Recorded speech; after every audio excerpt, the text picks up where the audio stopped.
Hi everyone, today we are going to study about partnership deed. In the previous videos मैंने आपको partnership के बारे में पढ़ाया है. आज हम पढ़ेंगे पार्टनरशिप डीड क्या होती है. So first in the most important thing, जब भी आप कोई बिज़नेस को रजिस्टर करते हैं, ठीक है, जैसे ही कोई बिज़नेस को आप रजिस्टर करते हैं तो आप एक रिटन अग्रीमेंट कर सकते हैं या चाहे तो ना भी करें. रिटन एग्रीमेंट अगर आप करेंगे तो उसको हम कहते हैं पार्टनरशिप डीड. अब पार्टनरशिप डीड के मेजर कंटेंट्स क्या क्या होते हैं. सो फर्स्ट है name and address of firm with the main business that the firm does, कि फर्म आपकी कहाँ लोकेटेड है, उसका क्या नाम है और उसका मेजर बिजनेस क्या है. सेकेंड है name and address of partners, कितने पार्टनर्स हैं, 1 2 3 4 कितने पार्टनर्स हैं.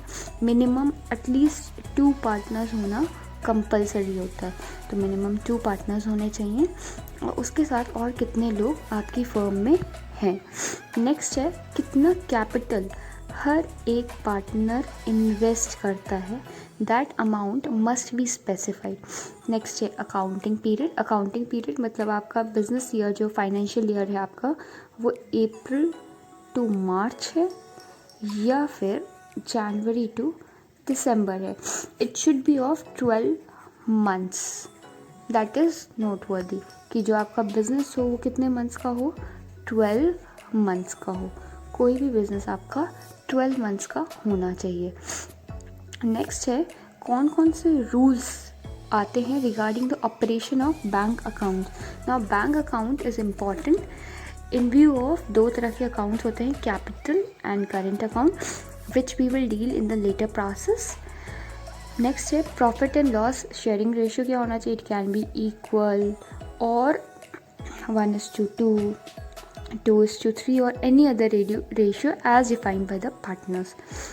ROI stands for rate of interest. तो रेट ऑफ इंटरेस्ट मैंने आपको प्रीवियस वीडियो में बताया था कि कैपिटल, लोन, ड्राइंग्स, इन सब चीज़ों पे रेट ऑफ इंटरेस्ट दिया जाता है. जब भी हम पैसा इन्वेस्ट करते हैं तो उस पर एक स्पेसिफिक रेट ऑफ इंटरेस्ट होता है, वो अमाउंट स्पेसिफाइड होता है आपकी डीड में.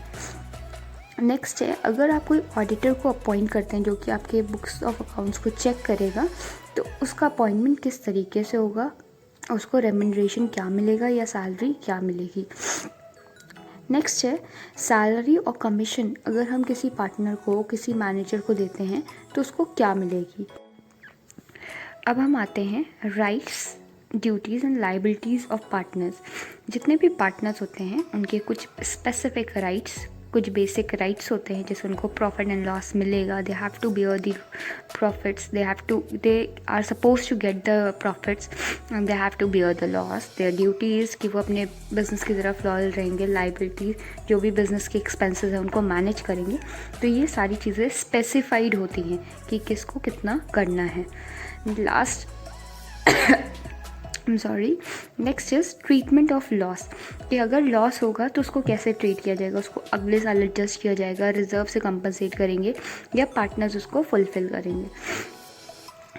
Next is settlement of accounts. अगर डिसोल्यूशन होता है, मतलब पार्टनरशिप फर्म डिसॉल्व हो जाती है, पार्टनर्स डिसाइड करते हैं कि हमें अब बिजनेस नहीं चाहिए, तो उस टाइम पे डिसोल्यूशन कैसे होगा, उसमें क्या क्या तरीके अपनाए जाएंगे, प्रॉफिट एंड लॉस कैसे डिस्ट्रीब्यूट होगा, असेट्स को कैसे सेल करेंगे, ये सारी चीज़ें मेंशन्ड होती हैं.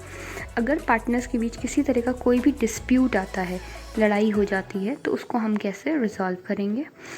अगर एडमिशन हो रहा है किसी नए पार्टनर का in the mid of any accounting year, कोई पार्टनर रिटायर होता है या किसी की डेथ हो जाती है, तो फिर क्या क्या रूल्स एप्लीकेबल होंगे. This we will study when we do the next chapters, that is admission and retirement, death of partners.